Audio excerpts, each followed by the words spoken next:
United in Our Differences by Tania Aubeelack.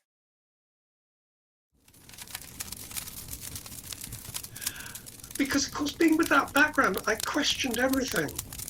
I remember going on one of the early sit-downs in Trafalgar Square with my father. So that's when I became political, with a capital P, if you like, and that hasn't left me. That passion, working for a different world, a better world, a fairer world. So, yeah, I then widened out my politics as my teenage years progressed.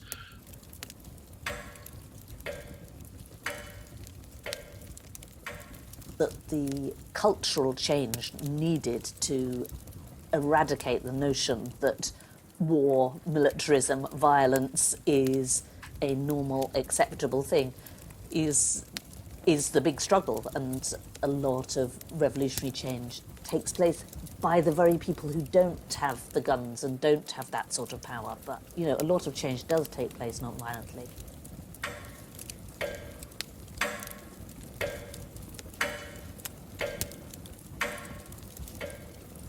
I don't really use the term pacifist. It seems a very old-fashioned term. I'm definitely anti-war.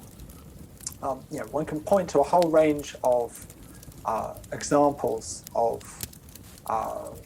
non-violent campaigns which have succeeded to very different levels, to various different extents. But the evidence, at least from the last 100 years, is that it's a more effective. It's a more effective strategy than armed revolt, for example.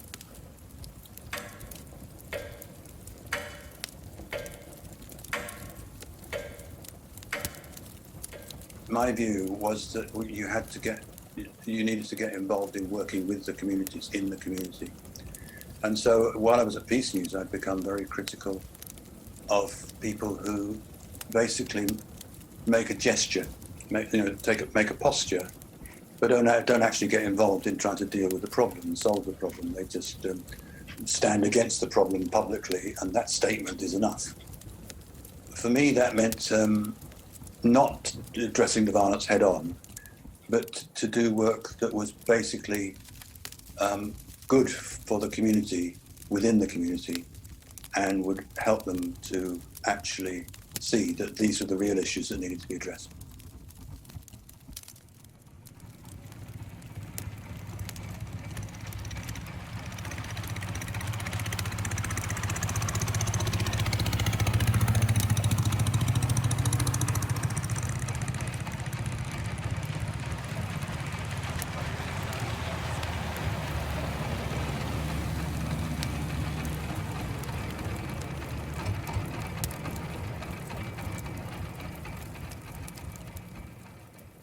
I also knew about the first demonstration outside the Ministry of Defence, which was February 61. Mm-hmm.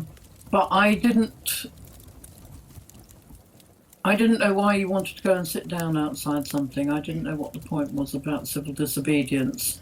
They called a demonstration for Trafalgar Square to march to the Air Ministry in September 1961, and it was banned.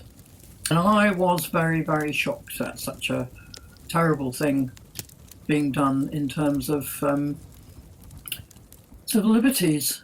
So I went to that one, and we sat in Trafalgar Square, and that was when the police moved in and arrested 1,341 people, largest arrest on a civil disobedience demonstration, Yabu XRTU, because they're so obsessed with numbers, XR. Of course, the committee became very obsessed with numbers as well.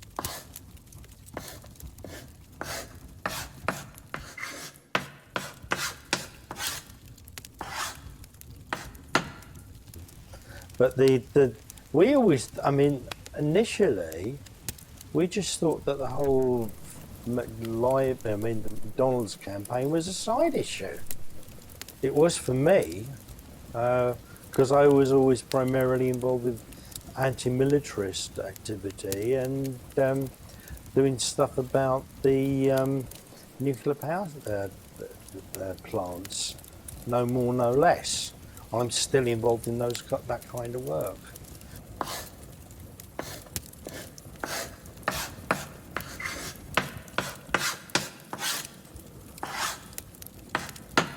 Yeah, the symbol really,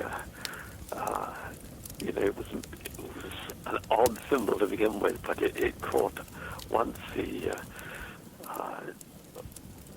once we started producing our leaflets. It caught on like wildfire. Now, Bayer Rustin, who had come over for the march and had seen this, he was the one who took it back to the States, because he was very much involved with a group that we worked with called the Committee for Nonviolent Action, CNVA, so it took off in a big way in the States, where it's still known as the peace symbol. So it spread from Gerald Holton in Twickenham to the Aldermaston March, with some skepticism on some quarters to begin with, and then to the States, and then it has really gone around the world as the peace symbol.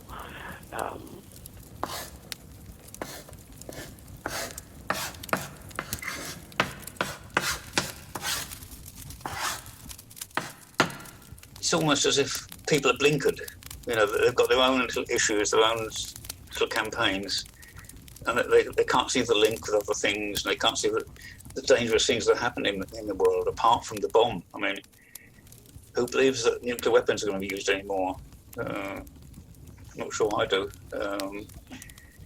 I think other means of resistance that aren't actually predicated on total non-violence, which need to be investigated and supported. I mean, the Committee of 100 failed, and it failed because we completely underestimated the deterrent effect of prison sentences and even fines. I mean, people who had jobs and families, they couldn't go perpetually getting fined.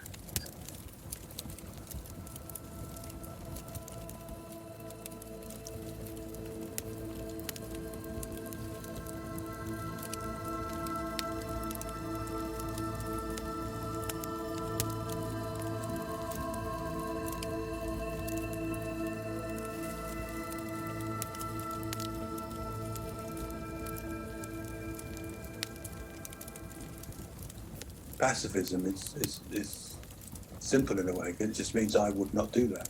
And I've never been certain that we can outline a successful way of delivering the end of war, which is what pacifism is about. So my pacifism ultimately is individual. I wouldn't do it, but